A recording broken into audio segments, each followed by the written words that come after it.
Hello दोस्तों, welcome to Hindi study. देखिए दोस्तों, यहाँ पर हम मोस्ट इंपॉर्टेंट जो क्वेश्चंस हैं, आपका पेपर जो यहाँ पर हुआ था उसके कितने आपने सही किए हैं ये यहाँ पर आप जानेंगे। चलिए, आज का पेपर है, आप यहाँ पर इनको सभी को आंसर को देख लो कि कितने आपने सही किए हैं। चलिए, आईजे पेपर है, इसका 824 आईजे हो जाएगा।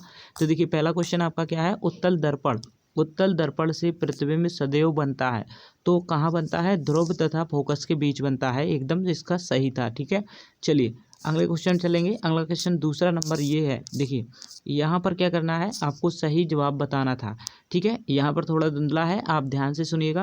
जब प्रकाश एक माध्यम से दूसरे माध्यम में जाने पर अवलंब में दूर हटती हैं तो वह क्या करती हैं, विरल माध्यम से सघन माध्यम में जाती हैं। एकदम बी वाला जो है बिल्कुल सही हो जाएगा। चलिए अगले क्वेश्चन चलेंगे। यहाँ पर देखिए क्या कहा गया है, एक उत्तल लेंस की फोकस दूरी 15 सेंटीमीटर है तथा 30 सेंटीमीटर दूरी पर स्थित वस्तु का प्रतिबिंब होगा। तो बिल्कुल यहाँ पर आप बी ऑप्शन लगाओगे।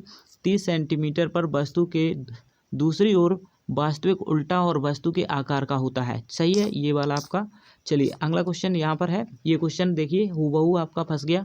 देखिए, जब श्वेत प्रकाश एक प्रिज्म से गुजरता है तो निर्गत प्रकाश में प्रिज्म के आधार से दूरस्थ प्रकाश का रंग होता है। तो बिल्कुल कैसा होता है, तो देखिए यहाँ पर आपको आंसर जो है बिल्कुल सही हो जाएगा।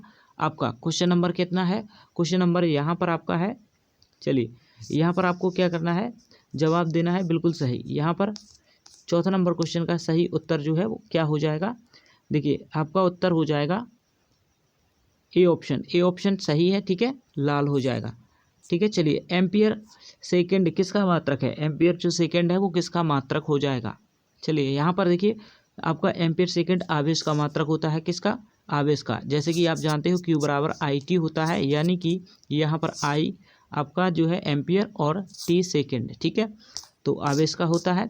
इस क्वेश्चन का जो आंसर है आपका बी ऑप्शन होना चाहिए, लेकिन इस क्वेश्चन पर जो है वो डाउट है। आप क्या करोगे, यहाँ पर इस क्वेश्चन को आंसर करोगे, क्या आपने सही किया है इसको।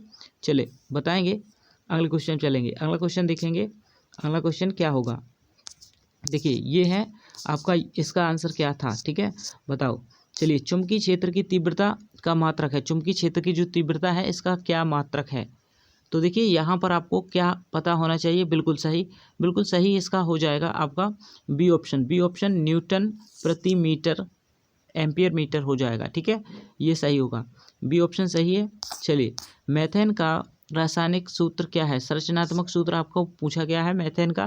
बिल्कुल 8 नंबर का बी ऑप्शन सही है। CH4 होता है, ये संरचना आपकी बिल्कुल सही है। ठीक है, निम्नलिखित में से सजातीय श्रेणी है, तो सजातीय श्रेणी जो है वो कौन सी इनमें से है। चलिए 9वें नंबर क्वेश्चन का जो आंसर था वो आपका बी ऑप्शन था। क्या था, CH4C2H6। ठीक है, बी ऑप्शन इसका सही था। चलिए यहाँ पर लेड नाइट्रेट का रासायनिक सूत्र है, तो लेड नाइट्रेट का जो रासायनिक सूत्र है वो ए ऑप्शन सही है, PbNO3 का होल ट्वाइस। एकदम सही है। शुद्ध जल का पीएच मान सभी जानते हैं 7 होता है। चलिए अगले क्वेश्चन पर एंटीमनी है। एंटीमनी एक उपधातु है, क्या है, उपधातु है। चलिए 12वें नंबर यहाँ पर हो गया है। 13 नंबर क्वेश्चन पर देखेंगे, 13 नंबर का क्या आंसर था। देखिए यहाँ पर आपका उत्तर जो है वो क्या होना चाहिए, यहाँ पर रासायनिक समीकरण को आपको पूरा करना था। तो देखिए क्या करोगे, यहाँ पर आपको 13 का जो है वो सी ऑप्शन लगा देना है। 13 का CH3COOH C2H5 यहाँ पर आप भरोगे तो यह आपका संपूर्ण हो जाएगा। चलिए अगले क्वेश्चन पर, कोशिकीय परिक्रम ऊर्जा मुद्रा है। ठीक है, कोशिकीय परिक्रम ऊर्जा मुद्रा है। तो देखिए यहाँ पर क्या हो जाएगा, 14 नंबर क्वेश्चन का आंसर बिल्कुल सही, बी ऑप्शन ATP हो जाएगा। ATP सही है। कोशिकीय परिक्रम में ऊर्जा का मुद्रा जो है वो आपकी ATP है। पित्तरस का स्राव है, बिल्कुल मोस्ट इम्पोर्टेंट। यहाँ पर आपका यही देखिए पूछ दिया गया है, मैंने बोला था आपका क्वेश्चन जो है आएगा। तो देखिए यहाँ ये बी ऑप्शन इसका सही हो जाएगा। चलिए, पराग कोश में होते हैं, तो पराग कोश में क्या होते हैं बताइए। ये भी क्वेश्चन कराया था, आप वीडियो में जाकर के देख सकते हो। ठीक है, पराग कोश होते हैं, तो बिल्कुल 16 नंबर क्वेश्चन का आंसर क्या होगा, सही हो जाएगा डी ऑप्शन, पराग कण होते हैं। ठीक है, पराग कण पराग कोश में होते हैं। पत्तियों पर कलियां विकसित होती हैं, पत्तियों पर जो कलियां हैं वो विकसित होती हैं, क्या बताओगे, ये क्वेश्चन करा रखा है हमने, कराया था यही आपका आ गया है। ठीक है, तो बिल्कुल यहाँ पर ब्रायोफिल्म में होती हैं, पत्तियों में कलियां विकसित होती हैं, कहाँ पर? ब्रायोफिल्म में। चलिए, एक लिंगी फूल का उदाहरण है, एक लिंगी फूल का जो उदाहरण है वो क्या है? तो देखिए 18 नंबर क्वेश्चन का ए ऑप्शन, पपीता का फूल जो है एक लिंगी फूल का उदाहरण है। चलिए, एक स्वस्थ मनुष्य में सामान्य रक्त दाब जो है वो कितना होता है? 120/80, 80 से 120, बिल्कुल सही। चलिए, यहाँ पर देखिए 19 हो गया। 20 नंबर देखते हैं। 20 नंबर क्वेश्चन क्या पूछा गया था? निम्नलिखित में से कौन आहार श्रृंखला का निर्माण करता है? तो बिल्कुल यहाँ पर सही ऑप्शन क्या हो जाएगा? तो निम्नलिखित में से आहार श्रृंखला का जो निर्माण करता है वो घास, बकरी और मानव। आपका सही होगा B option, B option correct है। चलिए, यहाँ पर इस प्रकार से आप देख सकते हो लॉन्ग क्वेश्चन, ये 4 क्वेश्चन जो है लॉन्ग क्वेश्चन आपका 4 नंबर का पूछा गया था। अभिसारी किरणें के बारे में पूछा गया था और ये आपका एक सवाल यहाँ से न्यूमेरिकल पूछा गया था, बहुत ही सिंपल है।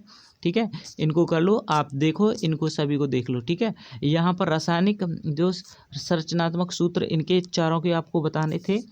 और क्या क्या पूछा गया था यहाँ देखिए, ये भी आपसे पूछा गया था। देखिए, विद्युत रासायनिक श्रेणी जल्दी से देख लेते हैं। IUPAC यहाँ पर पूछा गया था। कार्बन की संयोजकता के टिप्पणी जो है वो लिखनी थी। आसान था, बहुत ही अच्छा पेपर था। देखिए, बेकिंग सोडा, खाने का सोडा के बारे में रासायनिक सूत्र, अणुसूत्र लिखने थे। द्विविस्थापन, उदासीन और योगात्मक, इनके बारे में लिखना था। देखिए, ये उपभाग में आप इनमें से कोई कर सकते थे। तो लिंग गुणसूत्र के बारे में, उत्पाद के उपभोक्ता के बारे में, और मानव हृदय और अनुदैर्घ्य काट के लिए मानव मादा जनन तंत्र के लिए ये क्वेश्चन आपसे पूछे गए थे 6 नंबर वाले। ठीक है, तो देखिए दोस्तों, बहुत ही अच्छा पेपर गया होगा, अच्छे परसेंटेज आपकी आएगी। चलिए दोस्तों, यहाँ पर यही तक वीडियो, तो मिलते हैं अगली वीडियो में। चैनल को लाइक, चैनल को सब्सक्राइब जरूर कर लें। Thanks for watching.